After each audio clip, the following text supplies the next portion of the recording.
ওমর রাদিয়াল্লাহু আনহু যুগে তিনি একজনকে খুব কাছে রাখতেন, এক সাহাবীকে, যদিও তার বয়স তখন অনেক কম ছিল, মানে কম বলতে মোটামুটি কম ছিল।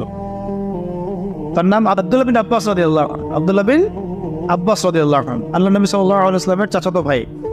তার বয়স কিন্তু অন্য সাহাবীদের চেয়ে বেশি ছিল না, তিনি তাকে কাছে রাখতেন। কারণ কি জানেন? কারণ নবীজি সাল্লাল্লাহু আলাইহি ওয়াসাল্লাম তারই চাচাতো ভাইয়ের বুকে মাথায় হাত রেখে একটা দোয়া করে দিয়েছিলেন।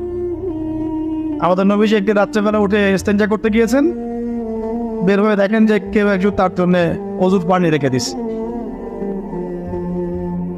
ঠিক আছে, তো নবীজি অবাক হয়ে গেছেন কে পানি রাখছে এখানে আমার জন্য। আব্দুল্লাহ বিন আব্বাস রাদিয়াল্লাহু আনহু বললেন যে আমি রাখছি। ছোট তখন তিনি 10-12-14 বছর বয়স। কত বিচক্ষণ, কেয়ারফুল দেখেন যে নবীজি মুসলিম যে গেছেন, আমি একটু খেদমত করে দিই, একটু পানি আগাই দিই। এই পানিটা পেয়ে নবী সাল্লাল্লাহু আলাইহি ওয়াসাল্লাম তাকে বুকে জড়ায় ধরে মাথায় হাত বুলায় দোয়া করছিলেন সাল্লাল্লাহু আলাইহি ওয়াসাল্লাম যে আল্লাহুম্মা ফাক্কিহহু ফিদ-দীন ওয়া আল্লিমহু আত-তাউয়িল। আল্লাহ আপনি তাকে দ্বীনের গভীর বুঝ দান করেন এবং তাকে এই যে কোরআনের এগুলোর ব্যাখ্যা বিশ্লেষণ করার তৌফিক দান। তিনি হয়েছেন পরবর্তীতে রাইসুল মুফাসসিরিন, সমস্ত মুফাসসিরদের সর্দার যাদেরকে বলা হয় তার মধ্যে একজন হচ্ছেন আব্দুল্লাহ বিন আব্বাস রাদিয়াল্লাহু। তার বয়স তখন কম, তারপরেও উমর রাদিয়াল্লাহু আনহু তাকে কাছে বসে রাখতেন, পরামর্শ নিতেন, আয়াতের ব্যাখ্যা জানতে চাইতেন।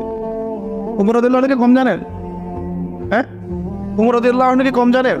তারপরেও তিনি তাকে এইভাবে হাতের যত্ন করতেন, যাতে যদি কোনো ভুল কিছু না হয়, মানে ভুল কিছু যেন না হয় তার কাছ থেকে জেনে নেওয়া, যদিও তার বয়স কম। আর এখন তো মানে আহলুল ইলমদেরকে মূল্যায়নই করেন না আপনারা।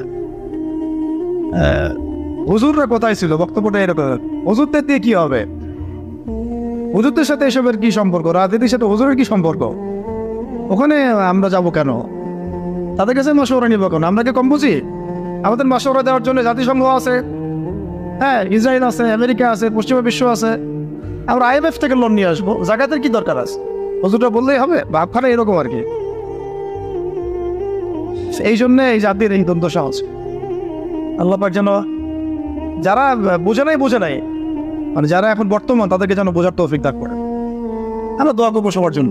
আমরা কারো দুশ্মনী কারোর সাথে আমাদের নাই, কিন্তু আমরা হকের পক্ষে থাকবো সবসময়, বাতিলের বিপক্ষে থাকবো সবসময়। আমরা মাজলুমের পক্ষে থাকবো এবং জালেমের বিপক্ষে, সে যেই হোক না কেন, হুয়েভার হি ইজ, আমরা মাজলুমের পক্ষে, জালেমের, সোজা কথা, সে যেই হোক।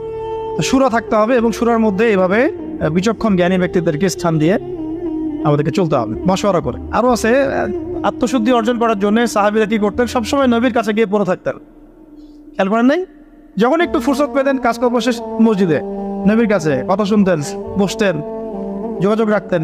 আমাদের ওলামায়ে কেরামদের সাথে কানেকশনই বা কোথায়? কানেকশন উঠে গেছেন এখন খুব বেশি, কানেকশন ফোনে।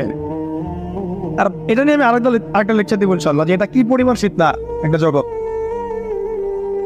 এই কারো চরিত্র নষ্ট করতে বাকি রাখবে না এবং দুশ্চরিত্র ব্যক্তিকে গাছে উঠাইতেও বাকি রাখবে না।